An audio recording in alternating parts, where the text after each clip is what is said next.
Welcome back to another video lecture. This lecture is entitled Interpretation, It's Not a Bad Word. To start with just a little bit of an introduction, I wanted to explain the title a little bit. In my experience as a professor, I've found that people use the word, or some people think of the word interpretation almost squeamishly, as if it's a bad word, as if it's trying to get away from the authority of Scripture or make a text more relevant or understandable for contemporary audiences. And so I think it's important to clarify some of what interpretation is and how interpretation relates to our reading of Scripture and the New Testament in particular. And so I'll be taking my experience, but I'll also be drawing from a chapter in this textbook toward decentering the New Testament. Which just helps lay out some of this dialogue about interpretation. And then the last thing that I bring to this lecture is that one of my fundamental values as a professor is that my students would become more aware of themselves as interpreters of Scripture. That means that they would understand what it is to be an interpreter, that they would have some clarity about the moves that they are making as interpreters of Scripture, and that they would have some ownership of that at the end of the day, they have to own it. And all of that reminds me, that value reminds me of something that one of the co-authors says in this textbook, where she says, learn to reread for yourself. Do not relinquish your agency. Engage with many other perspectives, but develop your own strategies and confidence for reading the biblical text. That at the end of the day, that's really what I hope for my students as well, that students would first recognize that they have agency as interpreters of Scripture, that they wouldn't relinquish it by simply regurgitating interpretations that they've heard elsewhere. But they wouldn't also relinquish their agency by thinking that people at universities or seminaries have all the answers, but that they would really own their agency, their particular role as an interpreter of the biblical text.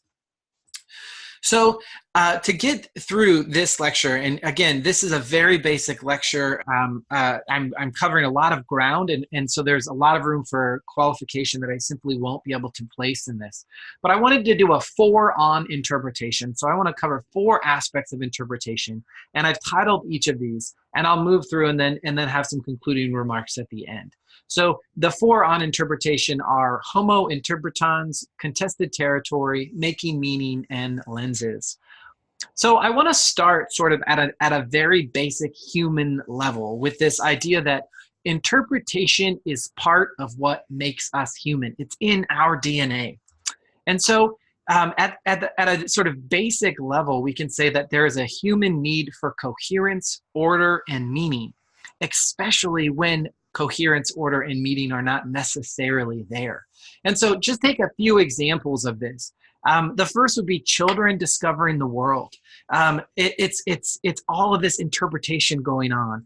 They're realizing that not all liquid is milk, right? They discover some of it is water and some of it is soda or some of it is juice. They discover that not all furry things are dogs, but there are also cats and bunnies and so forth. And so as humans, as small children interact with the world, they need to put things in boxes. They seek coherence and order and meaning. Another example, again, one that I think we can all resonate with, is storytelling in history. One of the things that good storytellers do is they provide meaning out of events that may be scattered otherwise, but they provide a meaning. They provide a narrative that gets you through these stories. History, in many ways, is that same sort of organizing of discrete, distinct events and saying, well, here's what caused this event, or here's the background that led to this event, and so forth. And then finally, I think what happens for a lot of us in counseling sessions is that often in times of trauma and crisis, one of the things we do in counseling is we work out coherence and order and certainly meaning. What does it mean that I experienced this trauma or this hardship? And so we seek to move in that direction. And I would say that all of this is an aspect of us doing the act of interpretation. A scholar by the name of Ihab Hassan has said that the million and more years of hominid history, the structure of the human brain and urgencies of human desire decree that we must continually seek to make sense. It is this basic notion of making sense That is what I mean by homo interpretans, that we are trying to make sense out of our world and out of text and out of experience. The second thing that I want to say about interpretation is around the idea of contested territory, that interpretation is a matter of dialogue and debate. And again, we can think generally about interpretation before we think specifically about textual interpretation. And so when we think about in any form of interpretation, there can be differences in terms of experience, in terms of observation, and in terms of significance. So even if people share the same experience, let's say there's 4 people and they're all involved in a fender bender. Well, they all share that experience, but they have different interpretations of that experience based on where they're at in the car. Certainly the driver has some observations that the passenger doesn't, and certainly that the people in the back seat don't. And then even with all 4 people in that car, the significance of that fender bender might be a matter of interpretation. Maybe one of the people in the back was asleep, and so they don't really have anything to say about what was significant about that crash. Certainly the driver is going to have some ideas about what happened, so will the passenger, and so will the other backseat driver. And so all of these, again, that's just an example of how interpretation matters. It is shaped by both our experience, our observation, and the significance. We can disagree about all 3 of those aspects of any one experience, not to say the multitude of human experiences or textual traditions that we might engage. And here's another really oversimplistic example. So I often use this in classes where I'm a part of. And so if you want to play along, you can pause the video in just a few seconds. But what I would ask you to do is to jot down an answer about what this is. So take 15 seconds and jot down an answer about what do you think this is. Pause the video. And now you can come back. And so what I would say is some of the answers that I hear in classes, well, it looks like the backside of a pig with the tail there. Or I've heard others tell me it kind of looks like a kitten with no eyes, right? A cat with no eyes. And what I say is all of those answers are wrong. But really what it is an overhead shot of a man standing with a huge sombrero and some cowboy boots. Now, why do I use this? Well, because this image reflects some indeterminacy. There are things that are open for interpretation. And so part of what we do as interpreters of Scripture is we see things that are in need of coherence or are in need of meaning or in need of significance, and we attribute that to those things. And so I'm saying this combination of shapes means this. It's signifying this. And you might say, no, that's not right. It means this. And so that's where this process of interpretation as dialogue and debate comes in, right? We begin to make sense of this image and other things in a different way.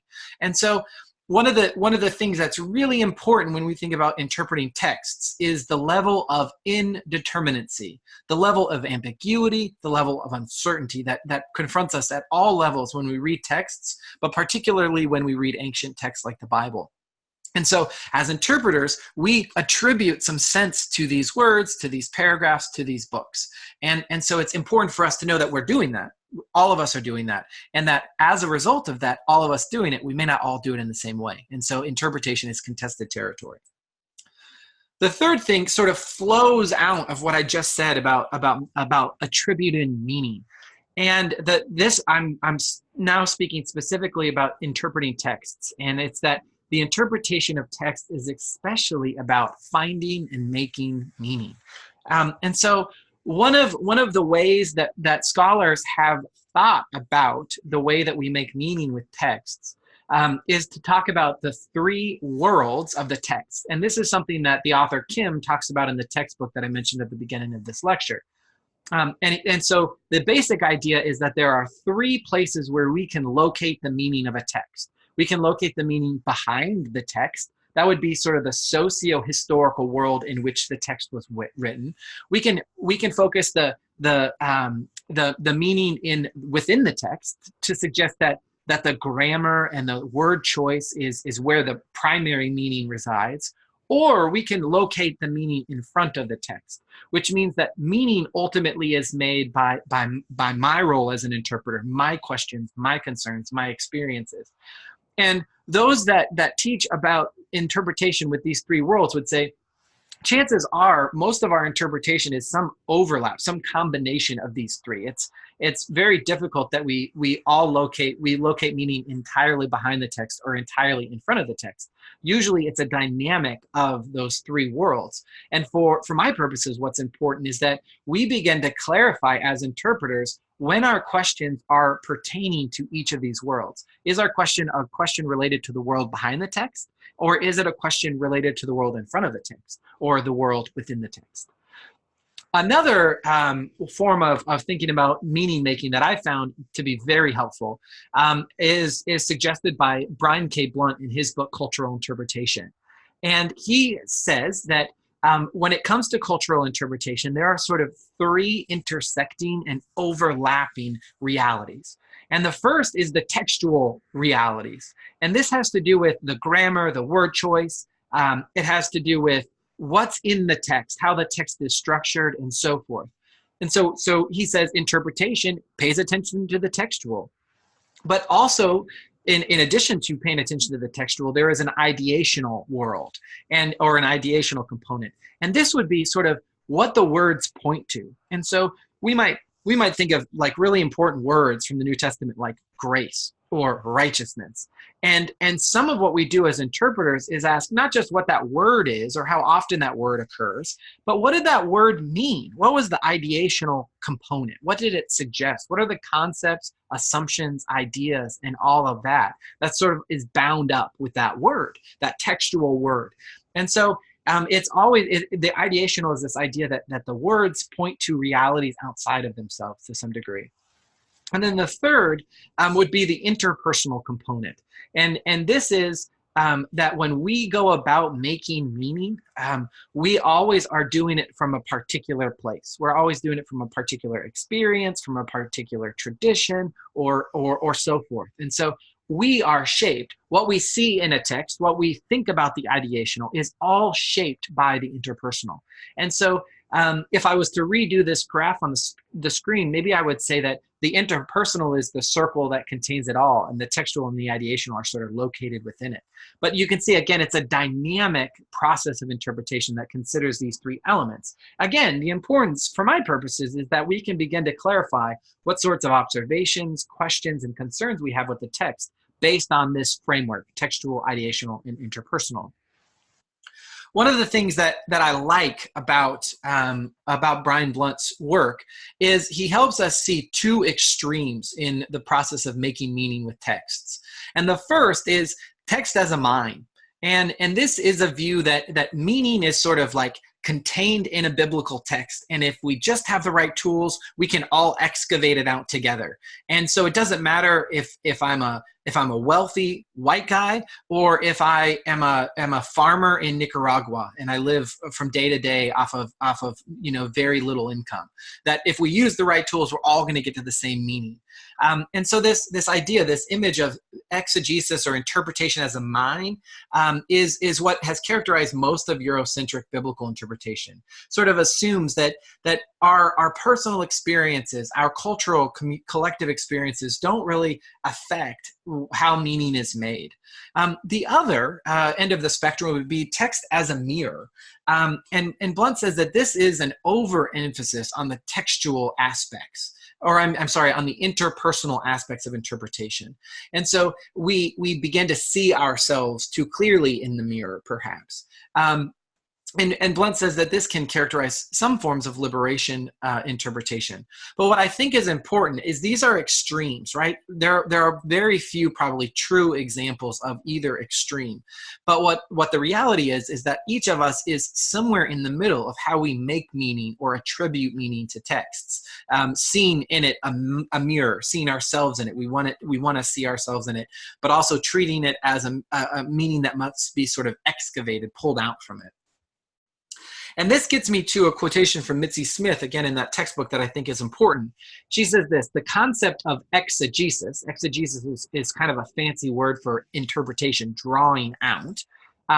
She says the concept of exegesis superficially demands that readers separate the process of interpretation from their own identities as subjective readers, in my view. I have arrived at the understanding that all exegesis, reading meaning out of a text, is eisegesis, reading meaning into a text. We are always reading into text, whether we admit it or not, regardless of race, ethnicity, gender, class, or any other social identity markers. Reading does not take place otherwise. And again, this idea that all exegesis is eisegesis is an important place for us to begin. That there is always this dynamic of treating the text as a mind and treating the text as a mirror, of creating meaning, of attributing meaning, and finding meaning. And so one of the things, again, that's important for us as interpreters of Scripture is to become aware of that. Becoming aware of how we are reading into texts, what we're reading into texts.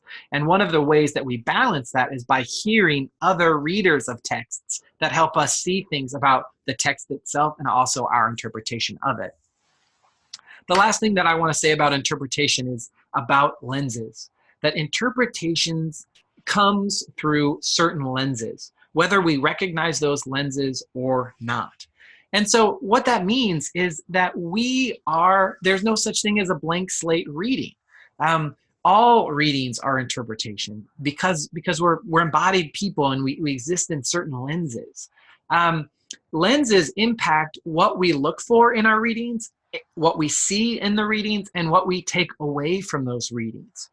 And so some examples of lenses that may be operative in your own reading process would be church tradition or your formation, the background in which you identify as a Christian or non-Christian, varieties of experience or markers of identity, and certainly a theology of Scripture or a wider sort of theology of ministry all impact sort of how you read Scripture, what you see in Scripture, what you emphasize, and so forth.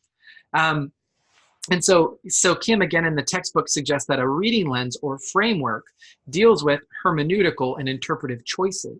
So one of the important things about these lenses is they influence how we make choices, how we decide to do what we do with Scripture. And so beginning to identify these lenses is a really important process in growing as an interpreter of Scripture. So here's a quotation from Kelly Brown Douglas, a theologian who says, "Just as our theologies reflect the particular complex reality into which God has entered and out of which God's revelation is perceived and understood, so too do our approaches to the Bible. The texts we go to, the way we read those texts, and the authority which we give the Bible itself are inevitably informed by who we are as embodied beings, how we experience life socially and culturally, as well as what we perceive as the meaning and value of life. It is for this reason that we contemplate this issue of biblical interpretation. We must remember that we cannot talk about any singular or universal approach to the biblical witness." So again, one of the things that I love about this quotation is that Dr. Douglas emphasizes that it's not even just how we read an individual text, but it goes bigger than that. It concerns the ways that we go to the texts, the texts themselves that we go to, and even the authority that we give. All of this is bound up into the complex social, cultural, religious realities in which each of us find ourselves. So I want to unpack this definition just a little bit. And the first is that I think that Douglas encourages us to what I would call second order reflection. If at the beginning, our first order is that we are users of Scripture, we read them, we love them, we cherish them, we wrestle with them. That's first order. That's sort of we wrestle with Scripture. The second order reflection would be for us to begin to think about how we use Scripture. What are our favorite Scriptures? What parts of the Bible do we never go to? And so forth. That then will help us to identify a canon within the canon. Where do we hear the gospel most clearly? And where do we not hear it most clearly? This will help us then develop criteria for determining that, what at least our own criteria are. And then the third thing that I think that this encourages us to do is that we are encouraged to encounter different voices coming from different social locations. And as a result of that difference, we can begin to have a dialogue. We can begin to see blind spots in our own interpretive process and so forth. And one of the things that she goes on from there from that quotation that I just read is she warns about vulgar relativism. Somebody could read that quotation and think, well, then I guess it's all fine. It's all good. We can do whatever we want with Scripture. And I don't think that that's ultimately what she's sort of advocating for. What she goes on to say is, in essence, this anything approach to the Bible implies that it is just as appropriate to use the Bible as a weapon of terror and dehumanization as it is to use it as a source for empowerment and liberation. And so she calls on liberation and on the recognizing the humanity of others as sort of a core criteria for determining sort of right readings of Scripture. And so that it's not an anything goes approach. She has identified clearly for herself sort of what is it that makes a right reading of Scripture, a good reading of Scripture. And it has to do with liberation. It has to do with counteracting dehumanizing forces and so forth.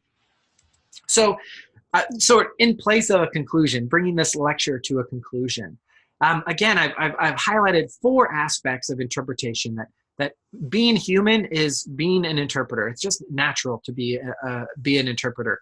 But because of our human tendency to interpretation and because of our different humanness, we embody different realities. The interpretation is contested territory.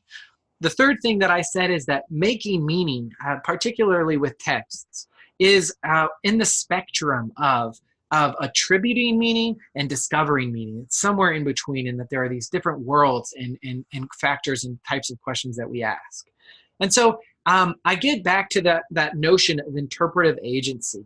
I think that one of my passions as an instructor is that I would help students realize that they have interpretive agency, just to own that, but then to have a sense of responsibility. At the end of the day, you are a user of Scripture, not just a reader, not just an interpreter, but you use Scripture in a particular way. You organize its diversity and its complexity in a particular way. And so I hope that as you engage other interpreters throughout your long life of biblical interpretation, that you begin to recognize that reality and the responsibility of your agency. And the last thing that I would say comes from Romans 15:4, which Paul talks about, all of sacred Scripture, Israel's sacred Scripture, has somehow been written for our instruction.